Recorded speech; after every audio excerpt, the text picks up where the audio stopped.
welcome to What's On at Cineworld Cinemas. I am Luco and I'm joined by Laurie Blake, and here is what's coming up on today's show.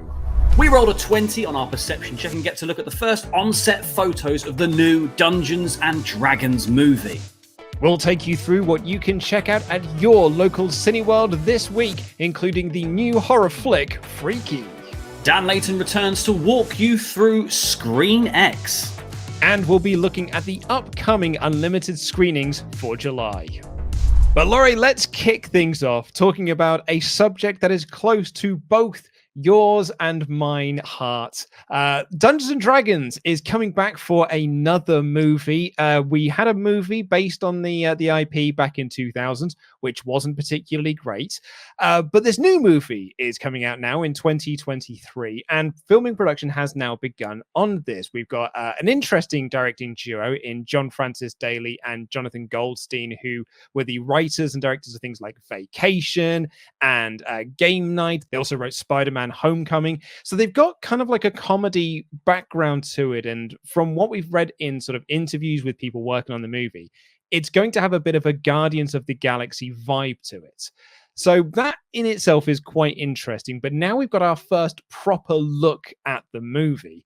And we can see some of the film stars: Chris Pine, Michelle Rodriguez, Hugh Grant, Sophia Lillis, and Justice Smith. Michelle Rodriguez on a dragon-looking boat. We've got Hugh Grant in this sort of leather jacket type thing. We can see Michelle Rodriguez in her full costume. I think that is Sophia Lillis as a tiefling, maybe. What do you make of all of this? I think it looks really interesting because I like the fact that they're kind of going in a kind of Guardians of the Galaxy style, because anyone who has played a D&D campaign before knows that despite your best intentions, you always are the Guardians of the Galaxy. You always are the underdogs. You always end up doing something stupid. And it's nice to see that D&D is kind of getting like a kind of true to the experience kind of film being made out of it in that sense. Because like just making it a bog standard action film is just sort of taking the source material and doing the kind of like, this is the top line stuff. Replicating the player experience is something that you really want to do, because D&D is full of epic moments of fighting dragons and these crazy, like all the crazy creatures from across mythology that you could possibly imagine. But it's also about character and silly little moments between your party and moments where something goes wrong because it's randomized. And I'm hoping they capture that kind of magic with this film. And like, yeah, like the kind of set photos and stuff show you that they've gone in this like black dragon boat that looks really cool. There's like Michelle Rodriguez looks like she's sort of a barbarian class. Hugh Grant looks like he's kind of a foppish foil as the villain in this thing. And then, yeah, you've got like a little tiefling character running around. So we're really diving into the kind of broad spectrum of everything that you can get in D&D here. Yeah, it's a very hard thing to adapt, Dungeons and Dragons. Obviously, like in theory, it should be the easiest thing in the world to adapt because there's a massive world that you can dive into. But kind of like with video game adaptations, you are taking away what kind of makes those things special. Like when I was interviewing people about video game movies and adapting video games for the screen, one of the things they always said was like, what you're doing is you're taking away the user experience from that, which is what you get when you're playing a video game at home. You've got to take that user experience away from them and then kind of put something else up on screen that tries to replicate that.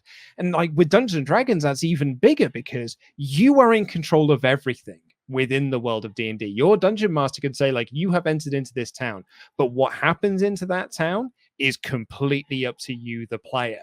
So you've really got to try and capture, like you were saying, the sort of the magic and spectacle of being within this world and not just make it feel like your regular standard, you know, Game of Thrones-esque, you know, wannabe sort of spectacle movie. I think, yeah, exactly. Keeping that kind of, I think keeping the clashing personalities of the party is important. Like obviously, like the Guardians of the Galaxy is kind of your archetype of like a bunch of people from very different walks of life coming together and having very different opinions on what they should be doing at any one point. And that is D&D through and through. Like every single situation you're presented with, every single person in the party will be thinking a different thing about how they solve that problem. So you're going to have all this kind of stuff happening, and people will try things and people will fail, and failing is part of the fun of the thing. So hopefully if they can kind of keep that in this movie, they'll capture that essence of Dungeons and Dragons. The other benefit I think of D&D over, say, other video games that are being adapted is that D&D isn't just one story. Like a lot of video game or game adaptions that turn into movies take the narrative that has already been told in a video game and just remove the player pressing the buttons and tell it to us again with Nathan Fillion or someone in the lead role. Obviously, they haven't had Nathan Fillion yet, but he was going to be Nathan Drake for a very short period of time. It's Tom Holland now, isn't it? I think, or has Tom Holland dropped out? Yeah. So Tom Holland is still in that role. Just I about. that film. I can't believe that film's finally coming out. That's taken them like a decade plus. I know. We're talking about the Uncharted movie. If I haven't flagged that up to you enough. But yeah, so like something like that, they would just strip out all the player interaction. So it's nice to see that, like, because D&D isn't just one story. It is literally, it's just the setting and the backdrop to a bunch of stories. It means that something like this can exist where it's going to tell its own thing and these become characters that will carry on in the same way that D&D comics have their own characters compared to like D&D campaigns that are run officially by Dungeons and Dragons themselves or Wizards of the Coast. Like they've got their own characters. There's games that have their own characters, like from Baldur's Gate, and there's Drizzt and stuff like that people are really into. Like there's such a plethora of kind of setting and richness to this that it also has so much room to just be like, here's our own story. And you can see that from having like non-named characters, like Hugh Grant's character, which is Forge Foden or something like that. What is his name? Something like that. Yeah, you were saying this before we started recording. Actually, you're kind of going through the IMDb list, and you said it's notable that 2 of the characters are named on IMDb, but everyone else isn't. And there are like established characters from the Wizard of the Coast, Dungeons and Dragons world, and you were kind of speculating that maybe these could be adaptations of those characters. Yeah, so I think that this could be hiding a couple of twists on this formula, because I think you could either be hiding the fact that like some of the cast will be playing famous characters from D&D lore, which is one option. Or I think it's that because everyone's playing 2 characters. Everyone is playing the character in the game and the person playing D&D outside the game, outside the film. I wonder if that's something they're keeping kind of secret about this, is that there might be an aspect of this where we genuinely see people role playing it.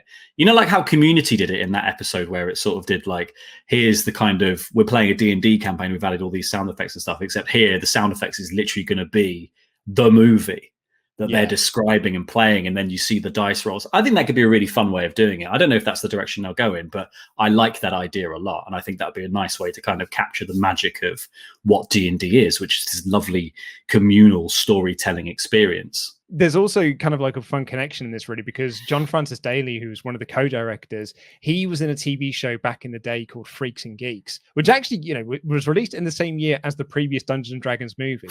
And in that show, he was a Dungeons and Dragons playing character.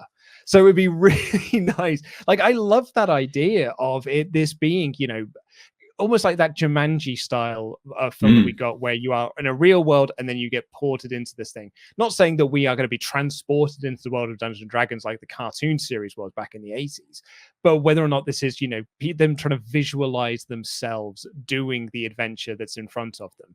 There's something that could be really fun in that. And with them going for this Guardians of the Galaxy, very much a lighter tone to this. And I think you can see that in some of the casting with Chris Pine, and Michelle Rodriguez, who can do some good stuff in that. And Hugh Grant, you know, we've seen Hugh Grant do some very, very fun turns recently in Paddington 2. I think there's a lot to play around with that, which could be a lot of fun. Yeah, absolutely. I think that's the benefit of this, is like, it kind of feels like a film in the way that D&D is just a land of possibility, in which someone poses to you, you come to a river, what happens next? And then you start to describe stuff. This film feels like that, because it still feels like there's so much from Dungeons and Dragons to take away and put into a film that they could do whatever they wanted here and still call it D&D. So here's hoping they had some really good ideas on the table, and it's a little bit more imaginative than just having one dungeon and one dragon. Out this week, I am super looking forward to this. I'm putting my cards on the table here. This is my pick of the week already. Like, I know we will wait until we've gone through all of the movies and then we will make our choices. I'm taking this one out now. Freaky from Universal. I absolutely love the look of this. What is essentially, it's Freaky Friday the 13th. It's a movie about a serial killer and a girl who gets transported into the serial killer's body, and the serial killer gets transported into her body. It's Vince Vaughn getting to be kind of, we mentioned Jumanji earlier as sort of like a Jack Black-esque role that he had in Jumanji. I cannot wait to see this movie. It is right up my alley. I had not made that connection until you started saying it's Freaky Friday the 13th, and I was like, that is exactly what it is, and that is it's so genius. I also can't believe it's not been done before. I think that's the other thing, is that I cannot believe that no one's thought of this before, because it is such a unique premise, and also has a perfect name. It's got like that elevator pitch must have gone so swimmingly, and they were like, it's Freaky Friday the 13th, and everyone went, yes, sign me up. But yeah, again, I think it looks like it's going to manage perfectly to kind of walk that fine line between horror and comedy, and it seems to sort of be doing that in this really interesting way. It's got a good supporting cast. It's got that kind of Scream-esque kind of textual knowledge of all the characters, where they know that they're kind of in a horror film, and they kind of know that they're at risk because of like the different aspects of their personalities, because they're this kind of person or they're that kind of person. It seems like it's going to be a lot of fun. Yeah, and I really like Catherine Newton in this. Well, like, she looks like she's having a blast going by the trailer. I absolutely cannot wait to see this film. I'm probably going to go see this today. I love anything that Blumhouse puts out. Also, like, the director who did Happy Death Day, I think is a really, really smart horror movie that came out a couple of years ago. And I actually know a lot of people didn't really like the sequel much, but I liked Happy Death Day to You.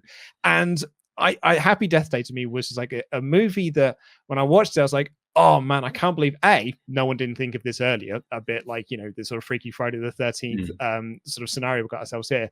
But also just he's having fun. He's having fun with having fun with the format and stuff. And Vince Vaughn looks like he's going to be great. I think Catherine looks like she's going to be awesome as well. Yeah, I cannot say enough how much I've been looking forward to this.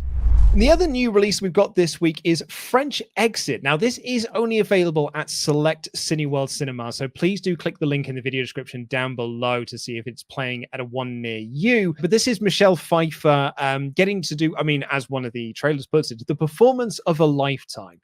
I'm intrigued by this. I don't know if I'm desperate to see it as I am freaky, but there is something about this that does make me go like, oh, actually, yeah, this could be really good. It's that sort of delectable black comic window into how the other half live is what this film looks like it is. It's that kind of not quite Succession levels of like darkness here, but it looks like Michelle Pfeiffer's having a really fun time kind of turning up the kind of the poshness, shall we say, but also that sort of underlying level of ruthlessness as she threatens to burn down this restaurant in the trailer. Like, it looks like there's a very dark edge to the comedy here that will reveal a lot about these kind of characters. And yeah, the cast looks fantastic as well.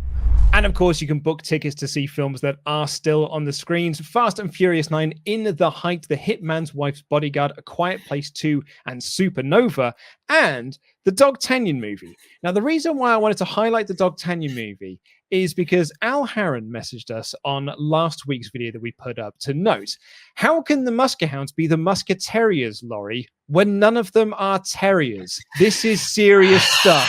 I know. I understand that they're terriers, but it works better as a pun. Sorry. I'll try better. I'll do better.